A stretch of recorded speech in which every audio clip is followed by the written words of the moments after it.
Hello, wonderful people. I am Jaden Cornelious. I'm your host with the most for today on the Jaden Show. I hope you've had a wonderful week, and I'm so grateful that you're back with me again this Sunday. If it's your first time of watching the Jaden Show, thank you so much for joining us. You're going to love this show because I'm going to introduce you to an incredible person. But I think we need to go and watch his group S.E.M.I, which means side effects may include. Okay, this is called the Hivemind. This is S.E.M.I. Check this out.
This is the life we chose, the life we lead. And there is only one guarantee. None of us will see him.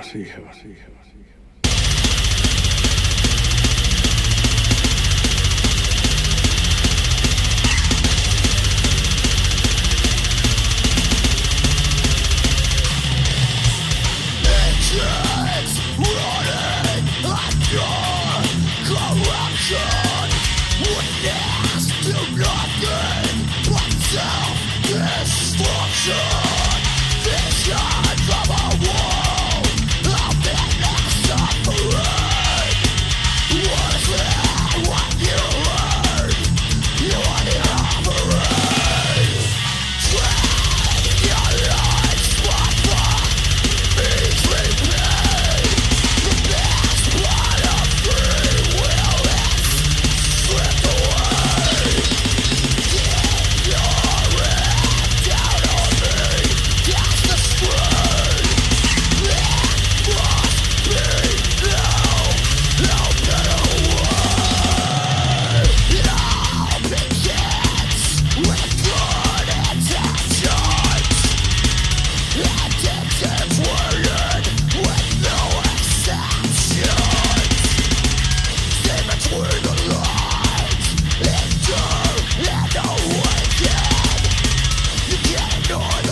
Just lay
down.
What is it?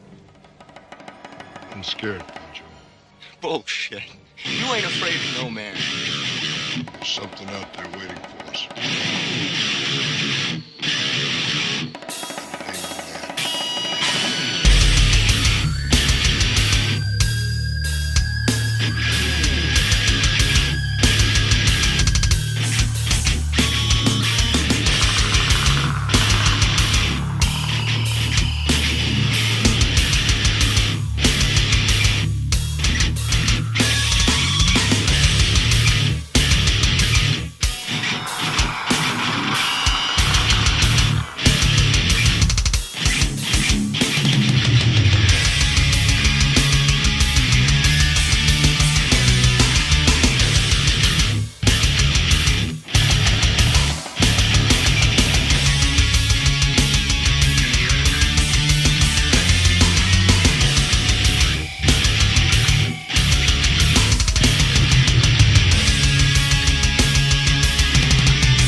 Assemble those who pursue.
even though you didn't see it, I did take my baseball cap and I was whipping my hair around to that song.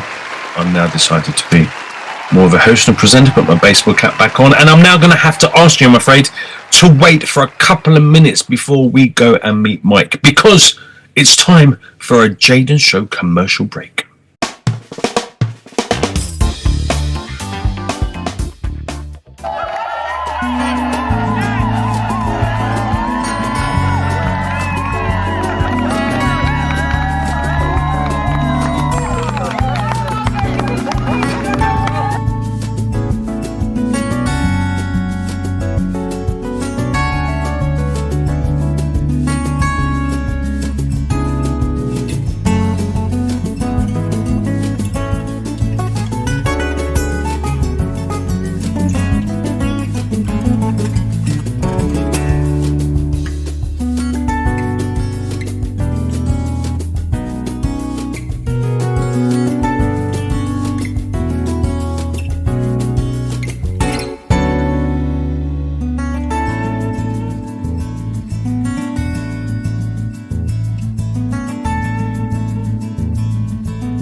Hey guys, I wanted to take this opportunity to let you know about the Jaden Show commercial break starting now.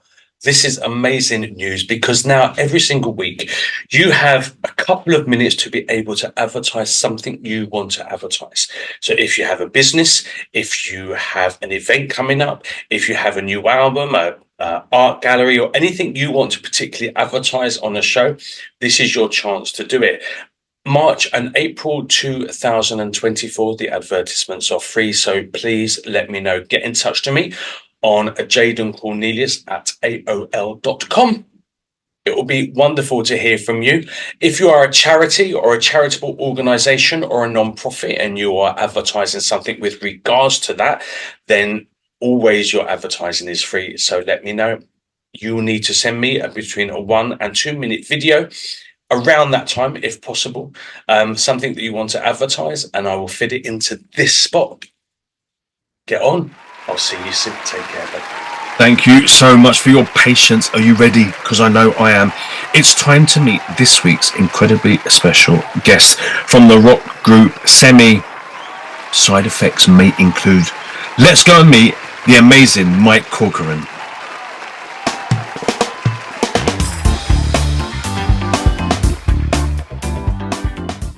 Mike Corcoran from S.E.M.I, which actually quickly explained is side effects may include. In case they think you're on TikTok with S.E.M.I in Speedos dancing to, I don't know, Little Mix or something. So just to clarify that, how are you doing, Governor? I'm doing good. How are you, sir? I'm very well. Thank you so much for asking. It was really good.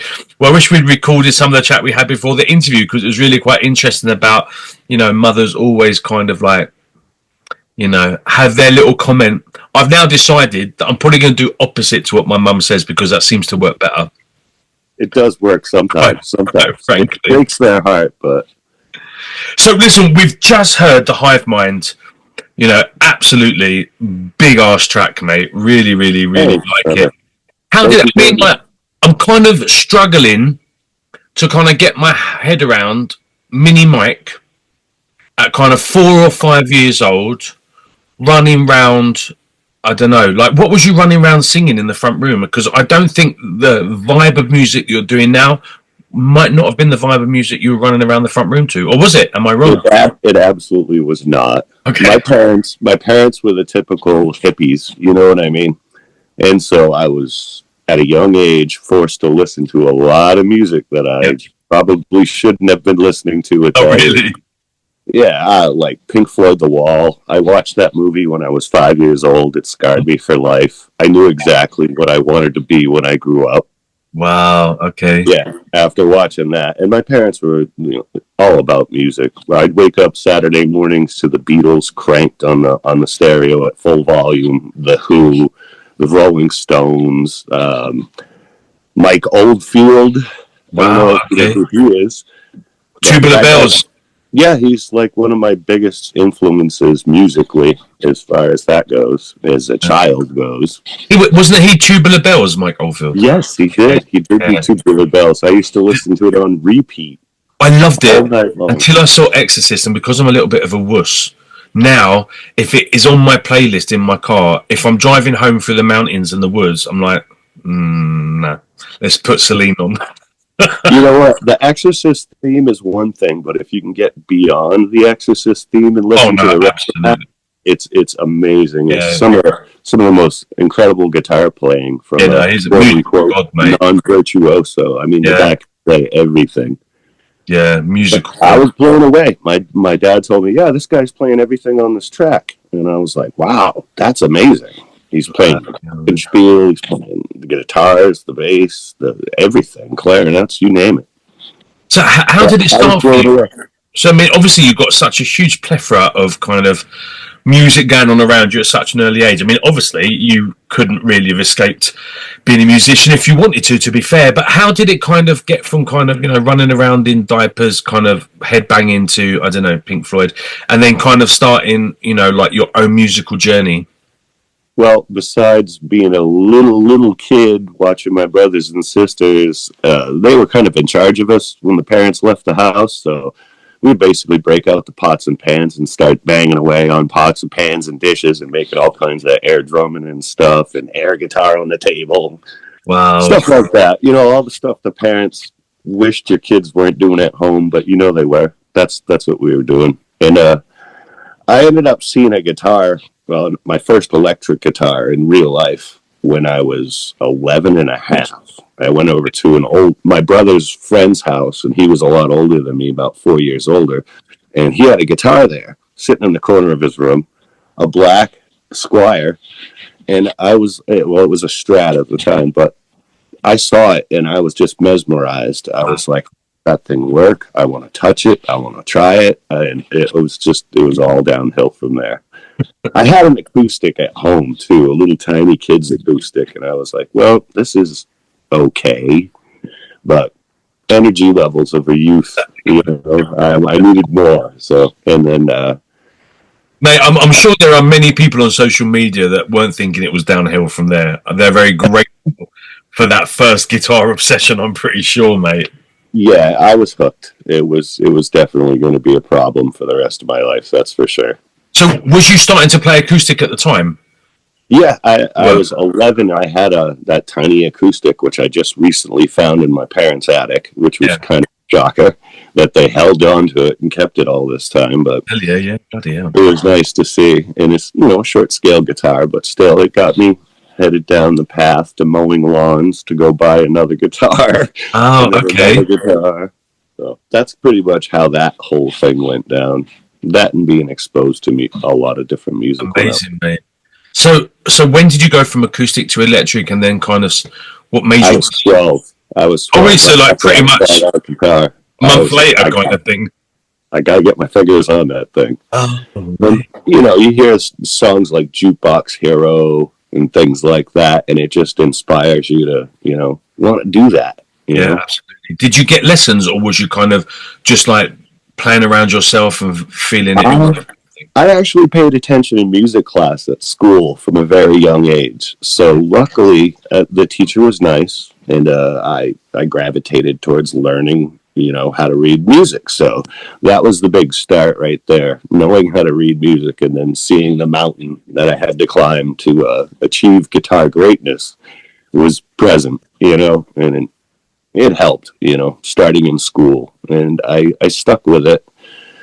Did all the music classes I could at school, got into high school, and then I started teaching other kids how to play guitar after I joined band. I joined the school band, and I wanted to play guitar, and he was like, no, you can't do that with the orchestra. And I'm like, what? Why not? He's like, oh, it's tuned differently. And I'm like, wait, I saw you playing bass with them. So how differently could it fuck? Anyway, he convinced me to start playing trombone, and I fucking hated it. Really? I absolutely hate it. It's all, I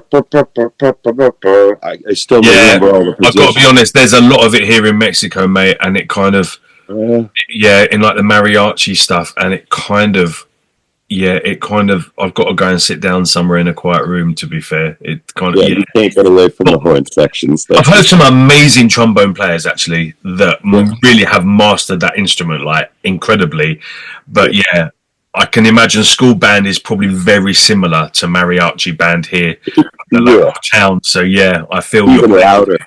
I feel your pain. So, as revenge on my music teacher, I said, "You lied to me. I could have jammed with the orchestra with my guitar, and you made me play trombone." So I'm stealing one of the isolation rooms my senior year, and I ended up teaching 9 students how to play guitar, basically, beginner class guitars. And all 9 of my students went on to have musical careers. So Really? yeah, it was really rewarding and cool. That's super cool, mate. Yeah, man. I still do that stuff to this day. I still give private lessons. I teach drums and guitar to, kids who want to get into it. Because I'd rather give a kid a lesson than some teenager or an adult, Seeing children grasping stuff and realizing, they can do it too is a beautiful thing. And knowing that you've had some input in a really, really good musical foundation as well. That it's not some, crazy. Help you in their lives too. Yeah, well, mate, I'll tell you, if I was near New Hampshire, I'd be banging on your door for guitar lessons. I've got a ukulele here, and I've got a little kind of acoustic thing here. And A, never get time, and B, really, I'm just not particularly good at music. Which is, Are you good at whistling? Oh, yeah, I can kind of whistle. I couldn't do it now because I just had a cup of tea. But yeah, I can kind of whistle. Yeah. I was told by my music teacher, if you can whistle it, you can learn it. Really? Yeah. Okay. Oh, then I can learn it. It's another way to make the notes and the octaves, and if you can grasp whistling really, really well, the music will just fall in your lap. Really? Okay. Well, maybe I'm going to start with ukulele, go to guitar, and then possibly to... I really love bass. Really love bass. Yeah, bass from a kind of like, I'm kind of from like the old disco era, where you get that kind of slap bass. Oh, I mean, that was just like, yeah. So when I grow up, I better grow up bloody soon, mate, because I'm already halfway done. So. How old are you now, sir? 51 3/4. Congratulations. I am 49 1/4. Oh, so just down the road, quite frankly. Yeah. Yeah, but I'm still kind of... I've never had kids or anything like that, so I kind of said to my mum, like, at what point do I grow up? Because I'm still very excited by Christmas, crazy excited by all things Harry Potter. And she's like, Jaden, you're probably not... Your mum's like, hey, when are you giving me grandkids? Yeah, no, she knows she ain't getting any, mate. Yeah, those days are well gone. Not bloody 51 years old. But so I'm kind of like, well, she says you're going to grow old, darling, but you ain't going to grow up. I think you've kind of missed that boat. I'm like, no. I think that's the best part about growing older is you actually get to be the person you always wanted to be. I'm waiting for that as well. I'm waiting for that. So I'm sure that's happening. That's coming down the road as well, to be fair. And with my ukulele and my guitar, probably that would be wonderful. A 6-pack would be nice as well. If you're singing, you should be playing, man. I know, mate. I know, but I kind of... Okay, I'm going to need to make my excuses now. Because I came over here, I do my shows, which is crazy busy. I also do some work. I sing 4 nights a week. And I came over here with 30 tracks, all classical crossover, opera, that kind of stuff. Yeah. And now I've got over 800. And I've learned 15 new songs since Saturday. Jeez, man. So yeah, in 3 different languages. So I learned 1 in Japanese, I learned 4 in Spanish, and the rest were in English. So I barely got my own language covered. I would never be able to sing. Ask me this. I've had to ask you your surname 16 times because I can't retain things. I spent all day learning 2 tracks yesterday in Spanish, and I put one on Facebook, and I was like, yeah, I've got this now. I've got this. Got to the gig, put the backing track on. I was like, no idea how this song goes at all. So faded it out and but I've got like over 700 songs that I sing now in my set. Wow. You know, and that ranges from mariachi to Dua Lipa, from Tina Turner to the Eagles, from ABBA to like just from Heart to, you know, like this. It's billions and billions and billions of different. So got the old voice kind of tired after a little while. Yeah, because I sing 3 hours a night for like Thursday, Friday, Saturday, Sunday morning. When I do a gig, it's usually 45 minutes to an hour. I sing 3 hours non-stop. 3 nights and then the next morning.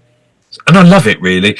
Obviously, the Sunday morning is kind of more jazz, piano ballads, kind of, and if I could sing everything like this, that's really cool. Because no stress on. But, yeah, so I kind of, you know, but I think my brain's a little bit shot. But I think eventually, I've even got, look, it's even within bloody distance of me little... I'm just a lazy bastard, mate. I'm going to do it. And I'm going to report back to you. Just start whistling. Yeah, well, I do that quite a bit, actually. Actually, I do that in my gigs, in the, you know, like the breakdown when there's no singing. I always seem to end up whistling, and the manager at the bar is like, "I'm not sure you should be doing that in a boutique hotel, man." Maybe not. But anyway, but it's not about me. It's about you. So when did you decide to say now you're a, you know, incredible guitarist? You're even teaching guitar, singing.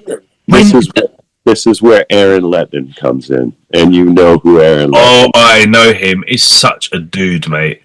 He is one of my dearest, longest friends that I am blessed to have met. I met him when I was 14 years old, so I started playing when I was 12. And when I met him, of course, I saw him on the street corner after school smoking a cigarette, and I'm like, "This guy's cool. I'm gonna go hang out with this guy."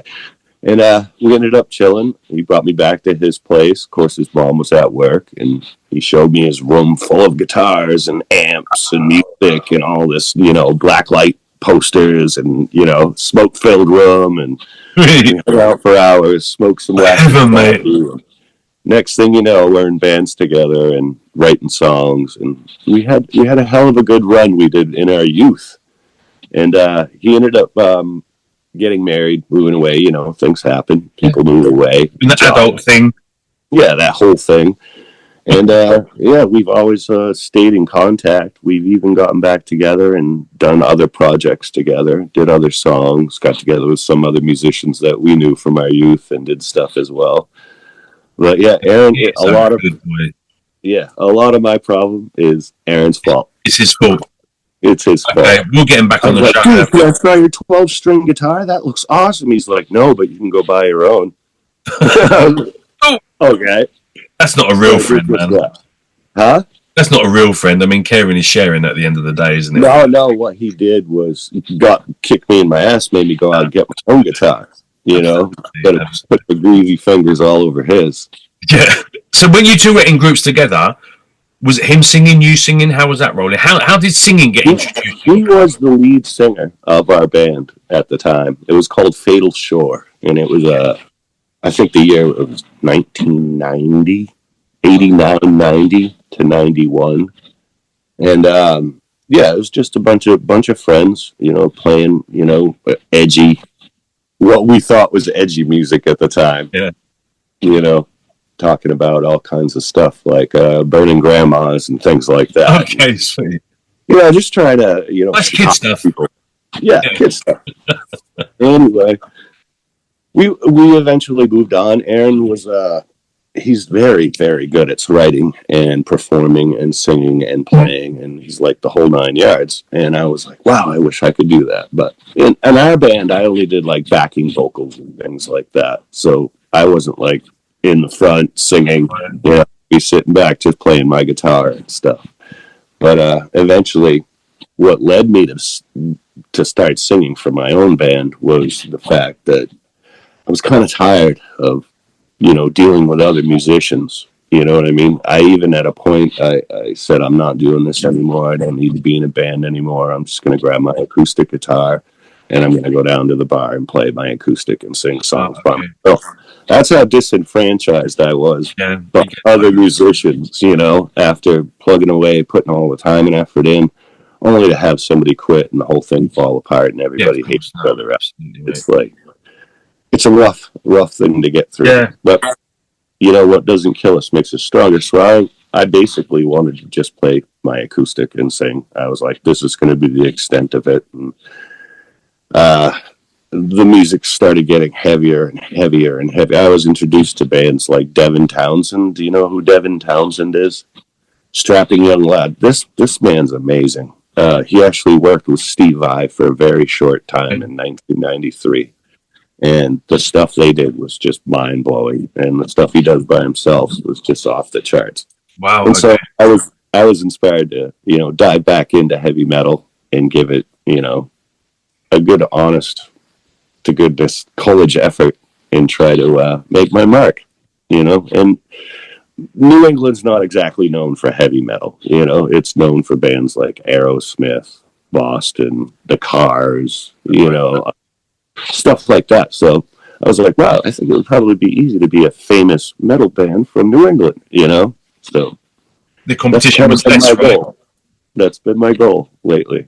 So obviously completely piss bored of other musicians, and attitudes and all that kind of stuff. Completely understand. I've been there before. And then now you're in a band. Yes. What happened? What was that thing that kind of thought, no, I can do this, man, with this group? Well, I had a lot of things going on in my life. I got married. I had kids. And a lot of people were like, well, you can't play guitar and be in a band and stuff with kids. And I'm like, well, it's called a hobby. You know what I mean? Of course you can. Of course you can. If you don't have a hobby, you're going to go fucking batshit crazy and lose your mind. So I just basically used it as an outlet. And the band that I got in, we had put out an advertisement for a drummer, and this girl showed up, and she was awesome. She was a great drummer for what we were doing. But the other guitar player in the band, I was one guitar player and a singer, and he was the other guitar player and a singer, and we had a bass player. And it was just the tug of war between ideals, like which way the band's direction should go, kind of, I didn't agree with him. He didn't agree with me. It was more like, why are we doing this? Yeah. So we ended up disbanding, and that was the first iteration of Side Effects May Include. But, musicians change, opinions change, directions change, and I wanted to be heavier, and the rest of them kind of wanted to be, weirder. Right, okay. But you're still S.E.M.I now, right? Yes. Absolutely. So when did the current lineup, how long has that been running for now? Well, a little over 5 years. Wow, okay. So really good. I had a little issues with a bass player, and, changed him out and found somebody who works well with others, and that was my main focus. I wasn't like, hey, I need the best bass player in the world. It was, no, I need somebody that I can work with, somebody who knows how to work in a team situation and not let egos take over and stuff like that. Yeah, that's really difficult, dude. Yeah, and back in 2008, during the election, everybody got weird over here. Like, everybody got weird. Like, families were, like, outcasting people of the family for who they voted for and all kinds of shit. So things got really weird. Like, best friends for life not talking to each other. Brother, sister not talking to each other. And then again at COVID, right? So it kind of seems to be a bit of a common thing. But anyway, yeah. Yeah, COVID was a kick in the ass. But so things got weird for a while, and so the music scene came back. And right as my original band members, left the band, I had gotten a call from my sister's best friend who had a son who started playing drums when he was 3 years old. And I happened to meet him when he was 5 years old. Okay. And I was blown away at 5 years old. I was like, kid, you need to stay on those, put that skateboard in the closet. You don't want to break your ankle. You stay on those drums. And I said, you graduate high school, you give me a call, and I'll be in a band with you. Yeah, he was that good at age 5. Oh, man. So, the day the band quit on me, he called me on the phone. He's like, hey, how's it going? It's me, Isaac. I'm ready to be a rock star. And I'm like, oh my God, it's that kid drummer I talked to when he was 5 years old, finally coming back and getting a hold of me, and he wants to be in a band. And I'm like, all right, let's do it. I did promise him that if he stayed in school and graduated, that I'd play music with him. Is he part of your band now? Yes, he is. That'd be amazing, mate. He's my drummer, and I am so lucky to have him too. He's unspoiled and untainted by the industry. Has no preconceived notions about what this is supposed to be and how things are supposed to go.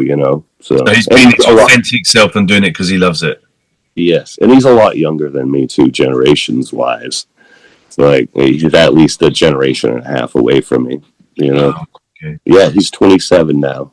So, the day he turned 18, he called me. He's like, I'm all done with school. I'm ready to be a rock star. Sweet, mate. Yeah, and then obviously he brought to the table a whole new generation of heavy metal that, is kind of out of my league, so to speak. I'm listening to stuff like Anthrax and Iron Maiden and Pantera and Overkill and Prong and things like that. And he's listening to stuff like Aborted Fetus and Cannibal Corpse and things like that nature. So that's like where he comes from. And we kind of just like mush our whole thing together and come up with our own sound. I think that's what we did. Amazing. So what's going on for you guys at the moment? What's happening right now for S.E.M.I? What are you doing? Right now, I just finished a new song Sunday. I just did the lyrics and all the guitars are done and everything. We're just waiting on bass tracks. Okay. And basically, we released an album in September of last year, and we're already working on the new one. Sweet. We got 3 songs into the new album. So we're hoping by this summer we'll have another brand new album to kick out. Because I'm trying to make up for lost time, Jaden. What happened with you guys over the COVID time when obviously everything ground to a halt?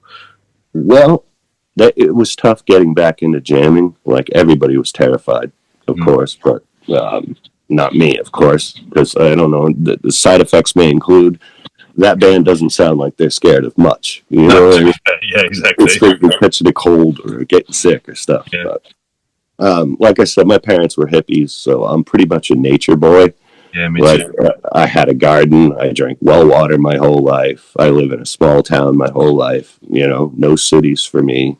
I never drank city water or anything like that. And luckily, Jaden, gotta knock on wood, I have 0 medical history. 0. Really result, mate. I have never had to go to the doctor for anything except for stitches. I got cut. So. Wow. That's it. So I'm a firm believer in nature's cure. No, me too. I'm born in a city, London boy, but rejected it as quick as I was able to, and so now I live on the side of a mountain in a wood cabin with 30 peach trees. Peaches. I have a peach tree. Oh, mate, it's just amazing. Like, I'm trying to become as self-sufficient as I possibly can come. My chickens and my ducks give me eggs every day, so. My chickens were all killed. No. Yes. Because of why? Because of bird flu and stuff. No, my chickens were murdered by a wildlife. Really? I had a little critter come and visit me one night and decimated the entire place. Wow, I've been so lucky here. So lucky here. There's been nothing. No chupacabras yet? No, and I did ask the neighbours because I was kind of, shitting myself a little bit. I said, any old kind of legends I might need to know about living here? Yeah, like, no, amigo. Everything is okay. Like this. No, that's great. But I'm always willing to go down and check out Puga Punku and all of that stuff, the pyramids down there. Oh, yeah. Really, really beautiful. I live vicariously through my friends. I let them do the trip, and I'll just check out the pictures. They can tell me all about it. Who knows what future holds, right? Yeah. Who knows what the future holds? But no, so I'm totally with you as far as Nature Boy is concerned. Yeah, well, that has a lot to do with why my band was called Side Effects May Include, for one. Because, the drug commercials, brother. The drug commercials. Oh, it's a big fun. You watch the tube and all you see is every commercial break. There's 3 different drug commercials. And they all end with Side Effects May Include. And they would list off an endless list of things. Yeah, which are probably even just as bad as the actual thing you're taking them for. I remember my doctor, I put me on, I've had mental health my whole life, issues with stuff like that. And I remember it got a little bit bad at one point, and my doctor put me on antidepressants. And I read the side effects, and it said may include severe bouts of depression, suicidal tendencies. And I was just like, oh my God, that's what I'm trying to get rid of, not add to the collection. Yeah, you see medications, for skin rash, you got a little eczema. And the side effects are I'd rather have the eczema. Yeah. Oh my God. So after reading the side effects. Kidney failure, loss of limbs. Yeah, retinal discharge. I was, what? Yeah, right, mate. No, I'm completely with you. And so the more self-sufficient, medicinal I can get my garden, the better. This is my plan for my old age. Yep. You're going the right way, man. Okay. But yeah, so I had a son in 2001, and 2002. I just got corrected. Okay. He actually he was born normal. Everything was fine until the time when he got his MMR shots, and ever since he got those shots, he disappeared on me. He was just like a normal kid at 9 months. Like he would say, "Mama, Dada," smile and laugh, make eye contact, drink his bottle, do all the stuff that kids would do. Yeah. And then we went and got him his shots, and that night he spiked a fever and was gone, completely gone. Like, not deceased gone, but everything, all the indicators of attention. What kind of like autism, like on the autistic spectrum? Yeah. We went and got him diagnosed, and he was. You're not the first person to have that story, dude. Oh, I know. I've been studying it ever since, and it's kind of been my side quest in life, my mission to bring awareness that, a lot of the stuff they're doing to our kids really isn't as necessary as they would lead you to believe, There is no money in health, only in health. A patient cured is a customer lost, and if you don't understand that dichotomy between doctor, pharmacy, medication, the kickbacks, and the whole system and how it works, then you would think they would have your best interest in mind. Oh no, not even remotely. Too skeptical to be trusting. I actually read something today, and I can't remember. It's going to really bug me now because I can't remember the guy whose quote it was, but I'll try and let you know. But it basically said is that people that have been diagnosed with cancer survive longer untreated than treated. Yes. My dad died at 48 years old of leukemia, and chemotherapy it's pure poison. Pure poison. It's bringing you to the edge of death, if not right over. Yeah, absolutely. I went to this health conference many years ago and saw this one woman. It was quite funny. I'm a bit of a conspiracy theorist. Well, completely. No, I'm an other way of thinking theorist. I'm not a conspiracy theorist because it's probably myself included, sir. I went to see this health conference, and this woman was speaking about how she had completely cured herself from stage 4 breast cancer, and the way that she cured herself was obviously through apricot kernels, pineapple, blah blah blah, all this kind of stuff that was going on at the time. But she said she wasn't doing it because she didn't believe in the health system. She was doing it because she was so shit scared of hospitals that she goes, I can't spend a night in a hospital. I have to find a way to do this myself because I can't. And everyone was like telling her, but she could not spend a night in hospital. That was her biggest phobia. Yeah, and she ended up curing herself of stage 4 breast cancer, all kind of, through natural remedies. You got to take the motivation where it comes from. Yeah, we're all on that bloody list anyway of, we're just waiting for our time to pop our clogs anyway. So really, do I want to go eating apricots, kernels and pineapple, or bald in a bed with yellow skin, rotting teeth, in absolute agony, with chemo? I think I will. And then... So my dad had leukemia. My dad, you would have put an animal down months before. Do you know what I mean? Like my dad fucking suffered, and he was great for a few months, and then when it came back, it got him in 3 weeks. He was dead within 3 weeks. So you go through all that chemical warfare, obliteration, to get you're in remission now, sir, and then within 4 months after being, So it's crazy, mate. I've lost a couple of family members with cancer. My mom passed away about, I think it was 4 years ago. now, and she had stage 4 cancer, and she didn't even know until they told her. Yeah. You know. And then So, it probably went downhill from that moment, right? it was like a month and a half after. Yeah. Yeah. And that was pretty tough. And she knew that, you know, just the treatments they give, they ain't there to save your life. They're there to, like, basically make money on you on your way out the door, you know. And my brother, same story. He was diagnosed with blood leukemia. It's like cancer of the blood. Yeah, my dad had that. Yeah, and the same exact result, man. He went through all the treatments. Took like 6 months to get his health back. They're like, as soon as they gave him the, okay, you're good to go back to work, then 3 weeks later, bam, gone. Yeah, completely. And I really think it was the chemo and the intense barrier, like just everything that was, you know, the thing. But, you know, like even back then, this was 1994, and they said like one round of chemo then was something like £15,000 or something. I mean, and my dad was having 7 or 10 day chemo, constant 24-hour chemo for either, I can't remember, 7 or 10 days, and then a week off, and then back into another session of 7 or 10 days constant chemo. So the money that Big Pharma was getting. If the cancer don't kill you, if the cancer don't kill you, the price tag will. Absolutely, mate. Absolutely. Yeah. But yeah, no, I'm sorry you've gone through that with your kid as well. That's just like horrendous, man. Yeah, it's been a ride, but he's worth it. You know what I mean? I love him to death. He's a great kid. He accompanies to me to all my gigs. Is he? He's the loudest one having the fun in the crowd. Really? Yeah, so it's really working. Have you got him kind of doing, because music therapy is absolutely amazing for autism and stuff like that. So have you got him doing stuff? It's very, very, very funny you say that. Like, the kid can play the drums. Really? He can play the drums. I bet you he's bloody better at triangle than I am. If I ask him to play the drums, he won't. Really? If one of my friends asks him to play the drums, he will.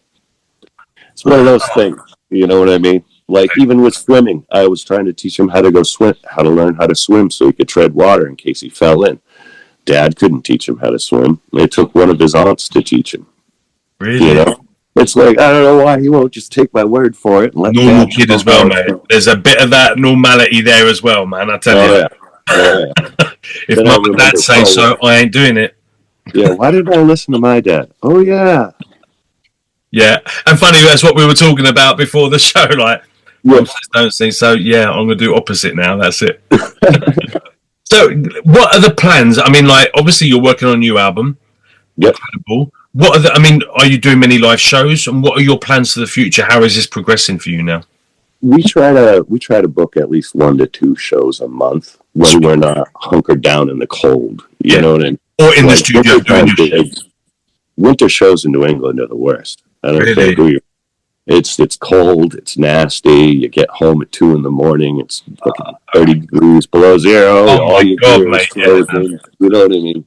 It just takes a toll on your equipment. But during the spring, summer, and fall, we play shows all up the East Coast. I've tons of contacts in the areas, so we're never a shortage for shows. You know.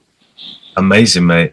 And future plans, apart from world domination, what's going on, mate? A music video, sir. Nice. Yeah, for our last release. Okay. There's one song that we just got to make a video for. So Sweet, mate. Okay. Well, when that video's done, I think we need to get together and we need to do a bit of a shout out about it. We'll do a Jaden show special. Awesome. That would be bloody wonderful. So, where can people find you on social media? Where are you most present? Facebook mostly. Like, I'll respond to you on Facebook most likely. YouTube is a great place to get a hold of us if you want to speak to us as well. Okay. Just comment on one of our videos. We'll talk back to you. You know, Sweet. We're not about responding to any single person that goes, "Hey, this sounds great." Thank you. Yeah, absolutely. You know, absolutely. if there's anything Dimebag Darrell from Pantera taught me, it's you gotta love them, you gotta hug them. They're all your friends. Yeah, of course. I never understood. I was getting quite famous back in the 90s, and never understood. I mean, like I remember being like shouted at. I'm like, what, 24, 25, 26-year-old boy. And record company screaming at me because we had like half an hour to do a sign-in session after the show. And it was like auditorium of 2,000 teenagers, and all those 2,000 teenagers might buy our single. So for me, and I was such a shy kid, I was even a shy adult. So, but I would never have pushed my way forward with my autograph book to get signed. I would have been that little one at the back with the national health glasses, waiting for everyone to finish to be noticed. That would have been me. And I used to get bollocked up and down the bloody highway just because I would always wait. I said, I'm not going anywhere until I've signed every single piece of bloody paper, mate. Yeah. So I just never. It's a people industry, and you're told to stay away from people. Like social media, it's another job, mate, and you've got to get people to like, share, follow, comment, subscribe, blah blah blah. Yeah. And you meet other musicians and stuff like that, and you might say something, and they will never answer you. If you have a blue tick, you're untouchable. Yeah. Like, we shan't comment, we shan't, it's just like, right, mate, we're all doing the same thing. Yeah, at that point, when they have the blue check mark, you got to wonder if it's actually really them. Well, true that. Yeah, true that. And not their personal assistant or some PR company. Oh, we're going to take over your social media. You don't have to do a thing. Yeah, possibly, actually. But I say, it's just, we've all done I've been singing for 34 years.